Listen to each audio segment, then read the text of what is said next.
Bom, a partir de agora, como toda quarta-feira, junta-se aqui à bancada Alexandre Garcia, também vai trazer suas impressões sobre esse caso. Boa noite, Alexandre, bem-vindo. Boa noite, Brown, boa noite, meus companheiros de pingo de programa, e olha só, eu acho que é uma bomba que estourou nas mãos do TSE, né? Inclusive eu ouvi diretores de rádio falando em seus próprios programas dizendo que foram enganados, que são vítimas dessa história, né?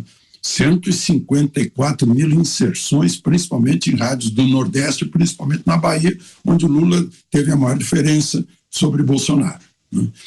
Eu acho que isso é muito grave, se for comprovado, né? Porque está sendo comprovado por auditoria, né? Todo anunciante faz auditoria. Eu trabalhei em rádio, locutor de rádio na minha juventude, né? Tinha auditoria. A propaganda da transportadora, da loja, da indústria, do produto, eles queriam saber quando, a que horas foi publicado, porque estão pagando. Mas não é o TSE que controla isso? Não está controlando? Não sabia? Que estranho, né? Eu não estou falando de má fé, não. Falta de controle, né? Os donos das emissoras dizem que foram vítimas de uma certa enrolação nessa história. Isso é muito pesado, porque vicia o processo eleitoral, que já está viciado pela censura, já está viciado por uma série de outros desequilíbrios que contrariam a isonomia que teoricamente deveria ter sido praticada pelo TSE. Eu costumo lembrar da administração Marco Aurélio Mello, no TSE, administrou a eleição e ninguém notou a presença dele. É aquele juiz que num clássico não aparece, a gente está vendo o jogo, ele não aparece. Agora parece que os juízes do TSE são mais importantes que os candidatos, mais importantes que a eleição, mais importantes que os eleitores. E não adianta reclamar, o Tomé falou de reclamar para quem, não adianta, porque inclusive eles votam neles mesmos. Vê o caso dessa resolução dos superpoderes do TSE.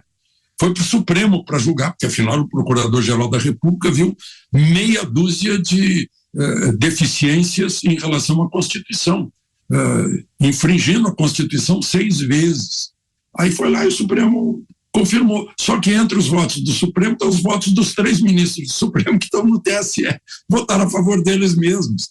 Isso qualquer estudante de primeiro semestre de Direito sabe que não tem nada a ver. Isso é inadmissível. Aí esse funcionário, sai o funcionário, é exonerado de repente, né? Porque comunicou lá a chefe dele, né? Interessante que a chefe é casada com um assessor de Alexandre de Moraes, e quem teria mandado demiti-lo é o secretário-geral do TSE, que era secretário executivo de Alexandre de Moraes do Ministério da Justiça. Então,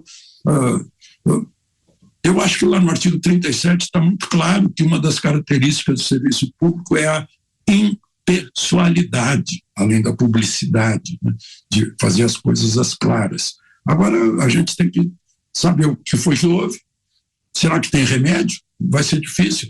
Interessante que o ministro Alexandre de Moraes, como presidente da Justiça Eleitoral, foi um juiz que recebeu o queixoso de má vontade. Já falou que isso é apócrifo, isso na verdade é crime, estão fazendo uma denúncia aí para tumultuar a eleição, isso é crime, né? Eu nunca vi um juiz proceder assim, já recebi a queixa desse jeito. O juiz tem que ser imparcial, né? Aliás, o que o juiz recebe é do Ministério Público, né?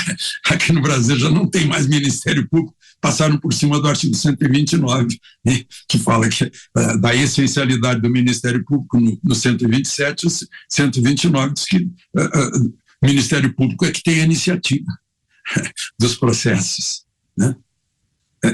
Para isso que existe a Constituição.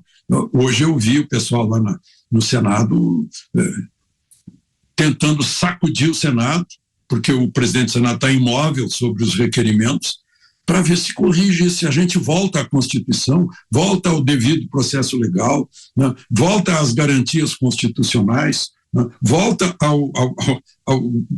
ao aos 3 poderes, e não um poder só, que ao mesmo tempo é polícia, é Ministério Público, é juiz, é legislador, é constituinte. Aliás, uma resolução, me desculpa me alongar assim, uma resolução do TSE entra em vigor imediatamente. E eu vejo aqui o artigo 16 da Constituição, está aqui na minha mão, artigo 16.